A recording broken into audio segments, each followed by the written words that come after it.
திமுக கூட கூட்டணியா இல்ல தாவேக போறதா அப்படின்னு சொல்லி ஒரு சலசலப்பு தெரியுது. தமிழ்நாட்டை பொறுத்த வரைக்கும் அந்த இந்தியா கூட்டணிக்கு திராவிட முன்னேற்ற கழகம் தலைமை தாங்குது. அந்த கூட்டணியில காங்கிரஸ் கட்சி இருக்கு. இதுதான் இன்னைக்கு பொசிஷன். ஆனா எத்தனை இடங்கள் அப்படின்ற கேள்வி இன்னும் காங்கிரஸ் தொண்டர்களுக்கு இருக்கு இல்லையா? ஜோதிமணி அவர்களும் காங்கிரஸ் கட்சி அழிவுப்பாதை நோக்கி போகுதுன்னு சொல்லி அவங்க ஒரு கருத்தை ட்வீட் பண்ணியிருக்காங்க. இது கட்சிக்குள்ளேயே மாறுபட்ட சில கருத்துக்களை பார்க்க முடியும். ஏதாவது ஒரு ப்ரோவோகேஷன் இருந்திருக்கும். ஆனா இது பார்ட்டியே ஒரு ரூயினஸ் பாத்துக்கு போகுது என்று சொல்ற கருத்தெல்லாம் என்னால ஏத்துக்க முடியும். அப்போ இன்னும் காங்கிரஸ் எப்பவுமே கோஷ்டி பூசல் அதிகமா இருக்கிறதா சொல்லுவாங்க. கோஷ்டி பூசல் இல்லைங்க, எல்லா கட்சியிலும் இருக்கு. எல்லாமே மற்ற கட்சியில இல்லையா? சில கட்சியில எல்லாம் எனக்கு திராவிட கட்சிகள் எல்லாம் அவங்க உட்கட்சி எலெக்ஷன் நடக்கும்போது வெட்டு குத்து கொலையெல்லாம் நடக்குது.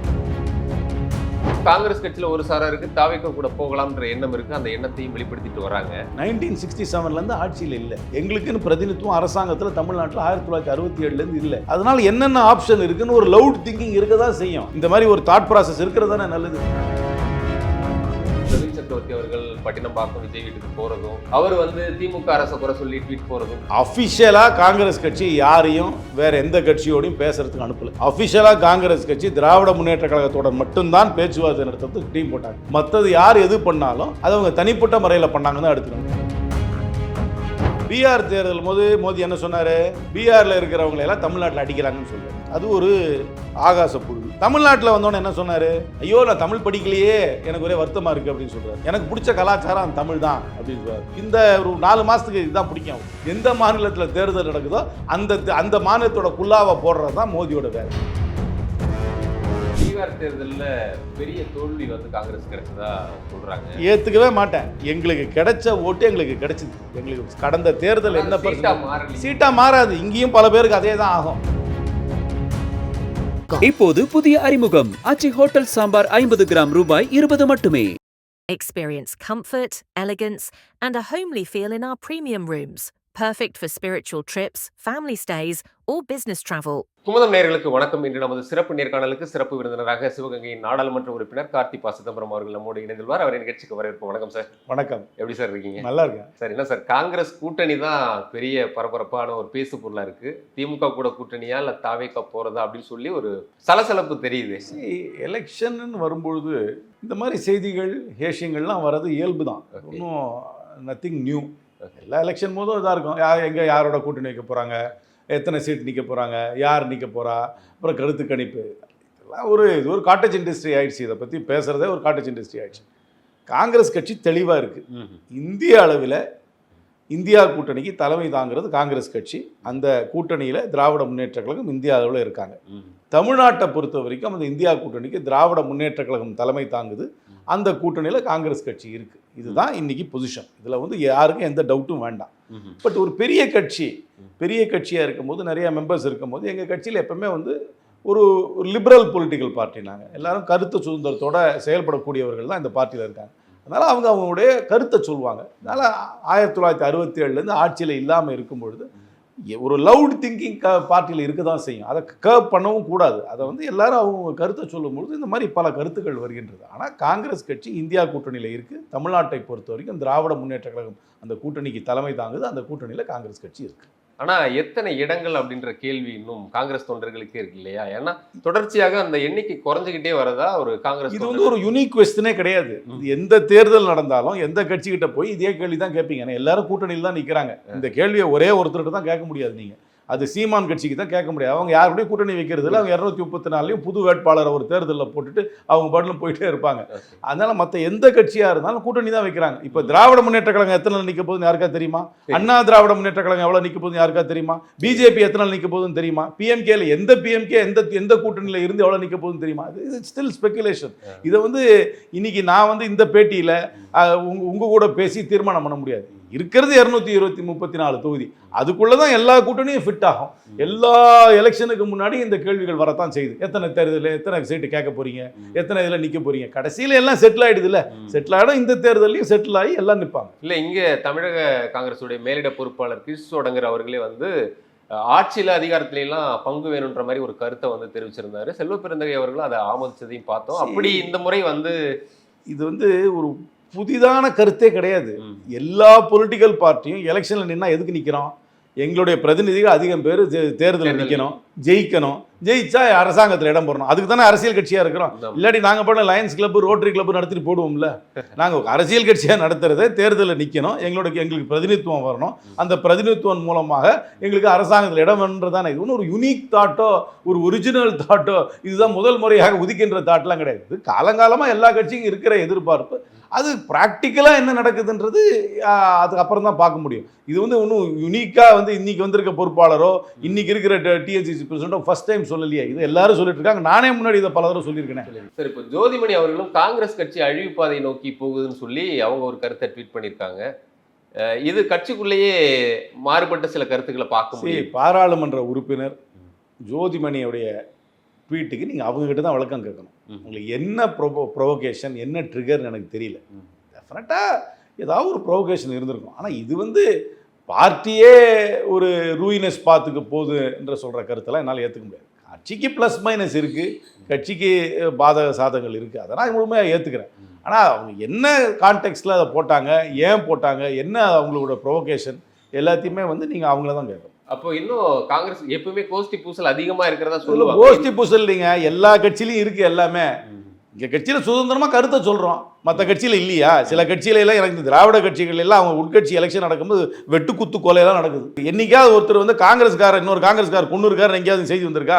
நான் திராவிட கட்சியில் இந்த மாதிரி பல உதாரணம் சொல்லுவேன். அதனால இதெல்லாம் சும்மா இது ஒரு காங்கிரஸ் மேல ஒரு ஒரிஜினல் கொஸ்டின் கிடையாது, சும்மா கோஷ்டி பேசல. எங்க கட்சியில் சுதந்திரமா கருத்தை சொல்றோம், அதாவது வெளிப்படையா சில சமயம் வெளியே வருது ஒழிய இது ஒன்றும் மற்ற பார்ட்டியில இல்லாத ஃபினாமினன் ஒன்றும் காங்கிரஸ் கட்சியில கிடையாது. இன்னும் காங்கிரஸ் கட்சியில ஒரு சாராருக்கு தாவேக்கா கூட போகலாம்ன்ற எண்ணம் இருக்கு, அந்த எண்ணத்தையும் வெளிப்படுத்திட்டு வராங்க. அதை நீங்க எப்படி பாக்குறீங்க? சரி, இதான் சொன்னேன், இது ஒரு லார்ஜ் பொலிட்டிக்கல் பார்ட்டி. 1967 ஆட்சியில் இல்லை. எங்களுக்குன்னு பிரதிநிதித்துவம் அரசாங்கத்தில் தமிழ்நாட்டில் 1967 இல்லை. அதனால என்னென்ன ஆப்ஷன் இருக்குன்னு ஒரு லவுட் திங்கிங் இருக்க தான் செய்யும். ஆனால் நாங்கள் இந்தியா கூட்டணியில் இருக்கிறோம், இந்திய அளவில் நாங்கள் தலைமை தாங்குகிறோம், தமிழ்நாட்டு அளவில் திராவிட முன்னேற்றங்கள் தலைமை தாங்குது, அந்த கூட்டணி தான் இருக்கிறோம். ஆனால் மற்ற பார்ட்டியில் எல்லாருக்குமே ஒரு தாட் ப்ராசஸே இருக்கக்கூடாது, எல்லாருக்கும் ஒரு ஆஸ்பிரேஷன் இருக்கக்கூடாது, எல்லாருக்கும் ஒரு எக்ஸ்ப்ளோரட்டரி தாட் இருக்கக்கூடாது. எப்படி சொல்கிறது? ஒரு ஹெல்த்தி பொலிட்டிக்கல் பார்ட்டினா இந்த மாதிரி டிபேட் இருக்கிறது தானே நல்லது, இந்த மாதிரி ஒரு தாட் ப்ராசஸ் இருக்கிறது தானே நல்லது. யாருக்குமே சிந்தனை இல்லாமல் இருக்கிறது ஒரு அரசியல் கட்சியா? சிந்தனை இருக்கணும், சிந்திக்கணும், அந்த சிந்தனையை வெளிப்படுத்தணும், அதுதானே ஆரோக்கியமான ஜனநாயகம், அதுதானே அரசியல் கட்சி. ஆனால் நீங்கள் இப்படி சொன்னாலும் இன்னொரு பக்கம் கூட்டணி தர்மத்தை மீறி பிரவீன் சக்கரவர்த்தி அவர்கள் பட்டினம்பாக்கம் விஜய் வீட்டுக்கு போகிறதும், அவர் திமுக அரசை குறை சொல்லி ட்வீட் போகிறதும், இதெல்லாம் ஒரு அஃபிஷியலாக காங்கிரஸ் கட்சி யாரையும் வேற எந்த கட்சியோடையும் பேசுறதுக்கு அனுப்பல. அஃபிஷியலாக காங்கிரஸ் கட்சி திராவிட முன்னேற்ற கழகத்தோட மட்டும்தான் பேச்சுவார்த்தை நடத்துறதுக்கு டீம் போட்டாங்க. மற்றது யார் எது பண்ணாலும் அது அவங்க தனிப்பட்ட முறையில் பண்ணாங்கன்னு தான் எடுத்துக்கணும். நான் கூட தான் எல்லா கட்சிக்காரனையும் பேசுகிறேன். எனக்கு பிஜேபிலையும் தான் ஃப்ரெண்ட்ஸ் இருக்காங்க, எனக்கு ஏடிஎம்கேலையும் தான் ஃப்ரெண்ட்ஸ் இருக்காங்க, பிஎம்கேல எனக்கு ஃப்ரெண்ட்ஸ் இருக்காங்க, கம்யூனிஸ்ட் பார்ட்டியில் எனக்கு ஃப்ரெண்ட்ஸ் இருக்காங்க, எனக்கு சீமான் எனக்கு ஃப்ரெண்டு தான். எல்லார்ட்டையும் நான் பேசி தானே இருக்கேன். நான் பேசுறது என்னோட தனிப்பட்ட முறை. அதனால நான் ஒன்றும் அதை அதனால அது காங்கிரஸ் பார்ட்டியோடைய அஃபிஷியல் கம்யூனிகேஷன் ஆகிடாது இல்லை. நான் ஒரு கருத்து பரிமாற்றத்துக்காக பல பேரும் நான் பேசுகிறேன், இப்போ கருத்து பரிமாற்றிக்கிறேன், அவங்க கருத்தை சொல்கிறாங்க. பிஜேபிலையும் நிறைய நண்பர்கள் இருக்காங்க, எனக்கு ஏடிஎம்கேல பல நண்பர்கள் இருக்காங்க என்கிட்ட, அவங்க கருத்து பரிமாற்றம் பண்ணிக்கிறேன். அதனால அது அஃபிஷியல் பொசிஷனாக இருக்காது. இவர் போனாரா இல்லையான்றது அவங்க தான் விளக்கம் கொடுக்கணும். அது காங்கிரஸ் பார்ட்டியோட அஃபிஷியல் கம்யூனிகேஷன் கிடையாது. ஆனால் தமிழ்நாட்டை உத்தரப்பிரதேசத்தோட ஒப்பிட்டதை நான் ஏற்றுக்கல. ஏன்னாக்க ஃபஸ்ட்டு பொருளாதார ரீதியாக ஒரு மாநிலத்தை நீங்கள் இடை போடும் பொழுது ஒரே ஒரு ஃபேக்டரை வச்சு மட்டும் இடப்பட முடியாது. இப்போ உங்களை நான் ஒரு ஃபிட்னஸ் டெஸ்ட் பண்ணணும்னாக்க நான் பலது எடுக்கணும்ல. உங்களுக்கு பிளட் டெஸ்ட் எடுக்கணும், அப்புறம் உங்களை ட்ரெட்மில்ல ஓட வைக்கணும், பல டெஸ்ட் பண்ணி தான் நீங்கள் ஃபிட்டாக இருக்கிறீங்களா இல்லையா நான் சொல்ல முடியும். ஒரே ஒரு டெஸ்ட்டை மட்டும் எடுத்துட்டு உங்களுக்கு மட்டும் பிபி மட்டும் ஜாஸ்தியாக இருக்குது அதனால நீங்கள் அன்ஃபிட் நான் சொல்ல முடியாது. இல்லை, பலது எடுக்கணும். உங்கள் ஹைட் எடுக்கணும், உங்கள் பாடி மாஸ் எடுக்கணும், உங்கள் வெயிட் எடுக்கணும், அப்படி நீங்கள் எவ்வளோ வேகமாக நடக்கிறீங்கன்னு பார்க்கணும், உங்களுடைய ரெஸ்டிங் பல்ஸ் என்னன்னு பார்க்கணும். பல விஷயம், பல ஃபேக்டர் இருக்குது. ஒரு ஹெல்த் செக்அப் போனாலே 10 டெஸ்ட் பண்ணி தான் ஏதாவது இருக்கான்னு சொல்லுவாங்க. அதனால் ஒரு பொருளாதார ரீதியாகவும் பார்க்கும்போது வெறும் கடன் சுமையை மட்டும் வச்சுட்டு நீங்கள் அந்த மாநிலத்தோட மோசமாக இருக்கீங்கன்னு சொல்கிறது ஏற்றுக்கவே முடியாது. ரெண்டாவது, அந்த ஒப்பீடே தப்பு. இது நிறைய பேர் விளக்கியிருக்காங்க. இது ஒருடைய பொருளாதாரம் என்ன எந்த சதவீதத்தில் வளருது, உங்கள் டோட்டல் அவுட்புட் என்ன, அந்த அவுட்புட்டில் என்ன பர்சன்டேஜ் லோன் இருக்குது, அது அந்த லோனை சர்வீஸ் பண்ணுறதுக்கு இவங்களுக்கு வருமானம் இருக்கா, அப்புறம் சோஷியல் இண்டிகேட்டர்ஸை பார்க்கணும். இப்படியெல்லாம் பார்த்து தான் நம்ம பண்ணிடுறோம். ஒரு சின்ன உதாரணம் மட்டும் சொல்கிறேன். எத்தனை லட்சம் பேர் உத்தரப்பிரதேசத்துலேருந்து தமிழ்நாட்டுக்கு வேலைக்கு வராங்க, எத்தனை லட்சம் பேர் தமிழ்நாட்டில் உத்தரப்பிரதேசத்துக்கு வேலைக்கு போகிறாங்க. ஸ்ட்ராங்கர் எக்கானமியை நோடி தானே வீக்கர் எக்கானமி வரும். வீக்கர் எக்கானமியை இருந்து தானே ஸ்ட்ராங்கர் எக்கானமிக்கு போவாங்க. உத்தரப்பிரதேசத்தில் இங்கே வேலைக்கு வராங்களா, இங்கே இருந்து உத்தரப்பிரதேசத்துக்கு வேலைக்கு போகிறாங்களான்னு மட்டும் இதை மட்டும் நீங்கள் ஒப்பிட்டு பாருங்க. இது ஒரு சின்ன இண்டிகேட்டர். பார்த்தா நிறைய வராங்க. அப்போ எதுக்கு வராங்க? இங்கே பொருளாதார வளர்ச்சி இருக்குது, அங்கே வாய்ப்புகள் கம்மியாக இருக்குது, அதனால இங்கே வேலைக்கு வராங்க. அதுக்கப்புறம் நீங்கள் சோஷியல் இண்டிகேட்டர்ஸ் எடுத்துங்க, கல்வி எடுத்துங்க, சுகாதாரத்தை எடுத்துங்க, 1000 பேருக்கு எத்தனை டாக்டர் இருக்காங்கன்னு எடுத்துங்க, எத்தனை டாக்டரை தமிழ்நாடு உற்பத்தி பண்ணுதுன்னு பாருங்கள். இதெல்லாம் எடுத்து தான் ஒப்பிட முடியும்.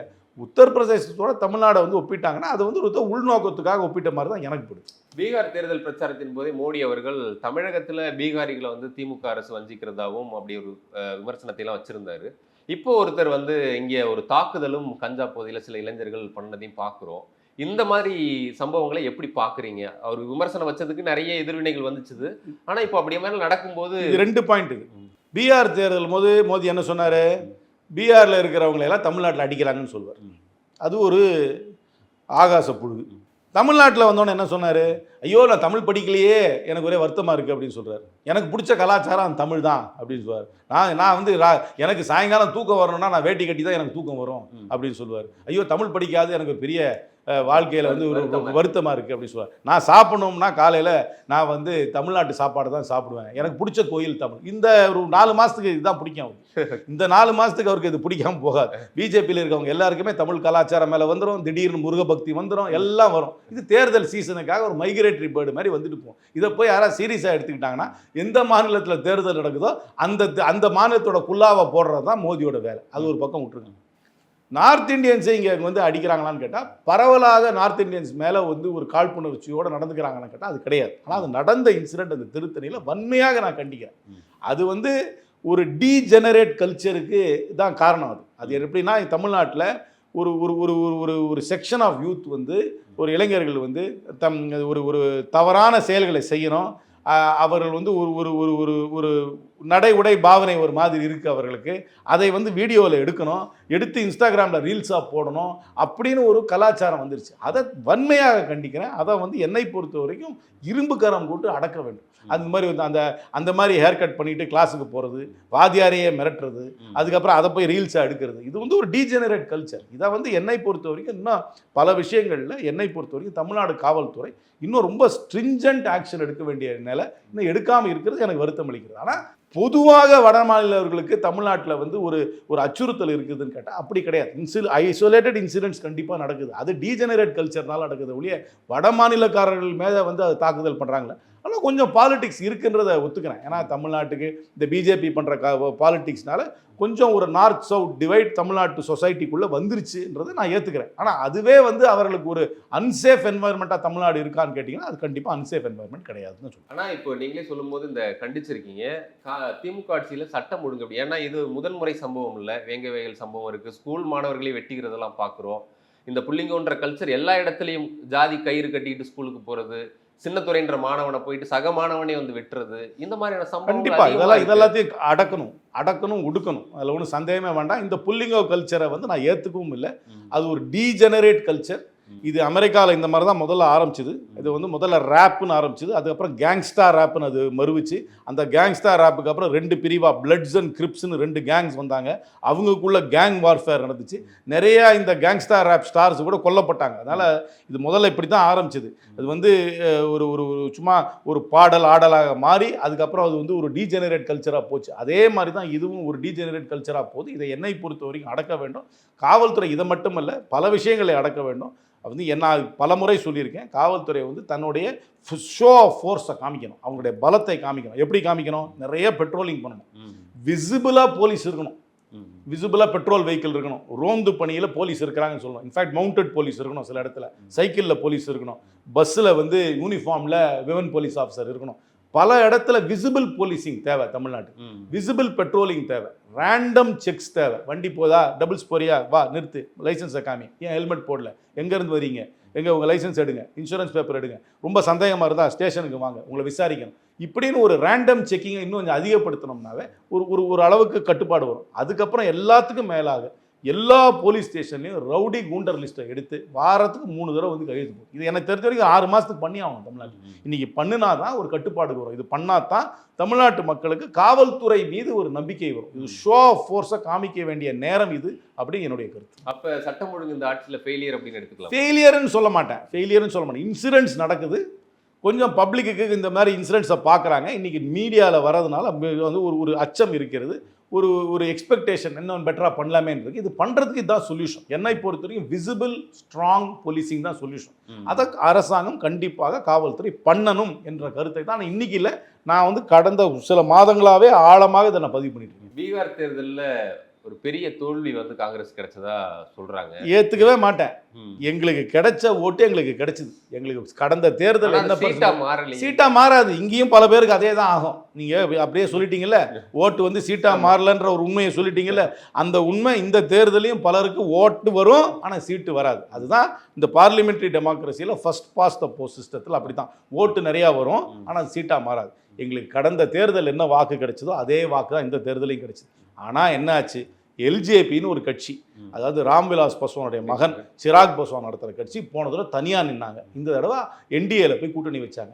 அப்புறம் வந்து இன்னும் 2 கட்சிகள், அவங்க பேர் எனக்கு சரியாக தெரியல, ஆளுக்கு 1% ஓட்டு வச்சுருக்காங்க. அவங்க 2 பேரும் இந்த குஷாவா கட்சின்னு நினைக்கிறேன், இன்னொரு ஏதோ ஒரு கட்சி, அது எனக்கு மைஜி கட்சி, எனக்கு பேர் சரியாக தெரியல. அவங்க 2 பேரும் போய் பிஜேபி கூட சேர்ந்தாங்க. அவங்க 7% ஓட்டு போய் பிஜேபிக்கு ஆட் பண்ணாங்க. ஓஏசி வாடிக்கையாக தனியாக நின்று ஓட்டை பிரிப்பார், அதையும் இதை தடவை கரெக்டாக பண்ணார். இதுதான் நடந்தது. இதுக்கு மேலே 10,000 ரூபாய் கொடுத்தாங்க. ஒன்று தெளிவாக தெரிஞ்சுங்க, பீகாரில் 10,000 ரூபா கொடுக்கறதுன்றது தமிழ்நாட்டில் 50,000 ரூபா கொடுக்குற மாதிரி. ஏன்னா அவ்வளவு வீக்கான பொருளாதாரத்தில் ஒருத்தருக்கு சுளையா 10,000 ரூபா கொடுத்தாங்கன்னா இது இந்த தமிழ்நாட்டில் யாருக்காவது சம்பளம், அதான் இவங்களுக்கு வந்து இங்கே 50,000 ரூபா கொடுக்குற மாதிரி. அதனால அது ஒரு எஃபெக்ட் இருந்தது. இந்த ஃபேக்டரால தான் அவங்களுக்கு கொஞ்சம் ஓட்டு அதிகமாக வந்து அவங்களால தேர்தலில் வெற்றி பெற்றது. கொஞ்சம் ஓட்டு அதிகமாக வந்தாலே சீட்டு அதிகமாக வரும். அதுதான் பார்லிமெண்ட்ரி டெமோக்ரஸி. நம்ம 2 பேரும் ஒரு கட்சி வச்சிருக்கோம்னு வச்சுங்க, நீங்க ஒரு கட்சி, நான் ஒரு கட்சி, 100 ஓட்டர் இருக்காங்க, எனக்கு 51 ஓட்டு வருது, உங்களுக்கு 49 ஓட்டு வருது, யார் சீட்டு ஜெயிப்பா? நான் தான் ஜெயிக்கிறேன். உங்களோட நான் 2 ஓட்டு தான் ஜாஸ்தி வாங்குவேன். ஒவ்வொரு தொகுதியிலையும் உங்களோட நான் 2 ஓட்டு ஜாஸ்தி வாங்கினாலே போதும், நான் எல்லா தொகுதியும் ஜெயிச்ச மாதிரி ஆகிடும். உங்களுக்கு 49% வாக்கு வங்கி வந்து இருந்தும் உங்களுக்கு சீட்டே வராது. அதனால வாக்கு வருதுனாலேயே சீட்டாக பார்லிமெண்ட்ரி டெமோக்ரஸியில் மாறாது. இந்த உண்மையை நீங்கள் எடுத்து சொல்லியிருக்கீங்க. இது பல பேருக்கு இந்த தேர்தலுக்கு அப்புறம் இங்கேயே புரியும். இப்போ உங்க தலைவர் ராகுல் காந்தி அவர்கள் கூட அந்த பிரச்சாரத்துல ஓட்டு வரி, வாக்கு திருட்டுலாம் சொல்லி அந்த பிரச்சாரத்துல எடுத்துட்டு போனாரு. ஆனாலும் இப்ப நீங்க சொன்ன இந்த விஷயமும் இருக்கு. ஏன் பாஜக இதை ரொம்ப லாபகமா கையாண்டு அந்த சீட்டா மாத்திர யுக்தியில அவங்க வெற்றி அடைகிறாங்களோ? சரி, அவங்க சென்ட்ரல் கவர்மெண்ட்ல இருக்காங்க, அவங்களுக்கு வந்து ஒரு புல்லிங் பவர் மற்றவங்களோட ஜாஸ்தி. நான் சென்ட்ரல் கவர்மெண்ட்ல இருந்தால் எங்களை நாடி தான் எல்லா கட்சியும் வரும். அவங்க சென்ட்ரல் கவர்மெண்ட்ல இருக்கிறாங்க, அதனால இந்த கட்சியெல்லாம் போய் சேருது. ஏற்கனவே இந்த சிராக் பாஸ்வான் மத்தியில் மந்திரியா இருக்காரு, அவர் லாஜிக்கலாக அங்கே போய் சேர்றாரு. மற்ற 2 குட்டி கட்சிகளை இழுக்க முடியுது. அப்புறம் அவங்களால நிதி கொடுத்து அதை நேரடியாக கொடுக்க முடியுது. சென்ட்ரல் கவர்மெண்ட்ல இருந்து ஸ்டேட் கவர்மெண்ட் கொடுத்துட்டாங்க. அதனால இது வந்து ஒரு ஈக்குவல் ஃபைட்டிங் ஃபீல்டே கிடையாது. கவர்மெண்ட், சென்ட்ரல் கவர்மெண்ட்டுக்கு ஒரு நேச்சுரல் அட்வான்டேஜ் இருக்குது. சென்ட்ரல் கவர்மெண்ட்டில் இருக்கிறதுனால அவர்கள் கையில் இந்த மாதிரி நிறைய பேர் வந்து அவர்களுக்கு கோஆப்ரேட் பண்ணி அவங்க கூட வந்து கூட்டணி சேர்ந்து செய்கிறாங்க. அதனால தான் நடக்குது ஒழிய இது ஒன்றும் பெரிய சித்தாந்த ரீதியாக அவங்க கூட யாரும் போகணும் அப்படிலாம். இப்போது புதிய அறிமுகம் ஆச்சி ஹோட்டல் சாம்பார் 50 கிராம் ரூபாய் 20 மட்டுமே. Experience comfort, elegance, and a homely feel in our premium rooms. Perfect for spiritual trips, family stays, or business travel.